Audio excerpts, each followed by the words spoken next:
Mr. Speaker, floor under the House Bill 1500 offered by Delegate Surovell for item 399-2H, Public Safety, Department of Juvenile Justice, fiscal year 10-11, $0. Fiscal year 11-12, $2,521,000, General Fund. Page 337, line 24, strike $47,188,620 and insert $49,709,620. Page 338, line 9, strike the second $10,915,139 and insert $13,436,139. Gentleman Fairfax, Mr. Surovell. Parliamentary inquiry, Mr. Speaker. Gentleman may state it. My amendment would be in order because it is less than the unappropriated balance. Is that correct? That would be correct.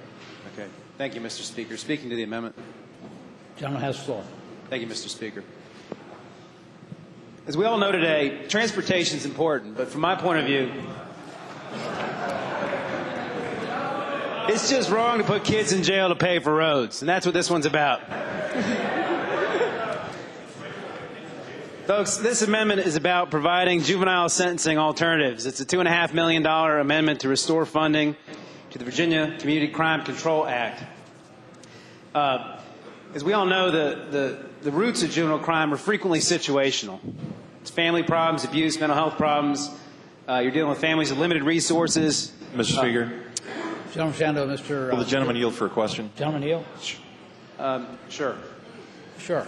Mr. Speaker, will the gentleman agree with me that one of the clearly identifiable empirical evidentiary reasons for which we have juvenile crime is parents who can't get home to their children? I would answer the gentleman, if that were the case, all my kids would be in jail. I thank the gentleman, Mr. Speaker. Gentleman may continue.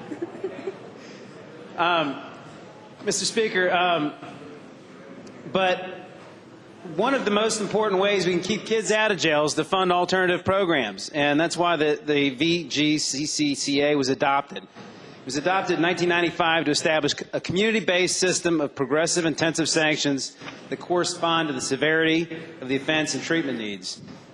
It was created to deter crime by providing immediate effective punishment that emphasizes accountability to juveniles and reduces the pattern of repeat offending. These programs are proven to work and keep kids out of jail. These programs are co-funded with localities. They've been adopted in all 134 localities around Virginia. Every single locality has adopted this program and utilizes these funds. They provide programs to allow youth to remain in the community instead of going to jail. It provides them with structure, volunteer opportunities, positive life skills. It gives teens after-school activities to keep them out of trouble. The kids in the system that we're talking about here, we're talking about kids in the margin. We're not talking about Lee Boyd Malvo. He goes to jail. We're talking about kids that are on the margin here.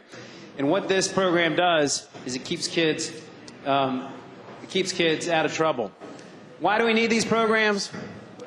Folks, the United States has 5% of the world's population. We have 25% of the world's prison population. That's not acceptable to me. Locking up people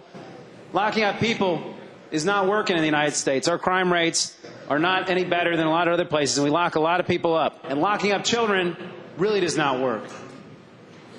Spending on these programs is an investment in children. It's an investment in human capital. Spending $2.5 million on these programs today will save us millions of expenses down the road for prosecutors, judges, police, probation, jails, prisons. This program is one that changes people's lives. We cannot continue to take a short-term view on these matters. We must take a long-term view. We cannot delay investment for short-term gain. We're going to lose long-term. And I've heard the gentleman from, I think it's Augusta now, say a couple times today, this is about choices. And I would agree with him. We've made a lot of choices this session. We've agreed to fund some wineries. Last year we funded movie stars. This year we decided to give a $3 check from every Virginian to fund private schools. Those are the priorities this body has chosen to accept. Those are priorities that my constituents don't accept. This has become the year of pave now, pay later, cut now, pay later. Folks, a vote yes on this amendment is a vote to put kids back on the street and put them in jail. Don't take that vote.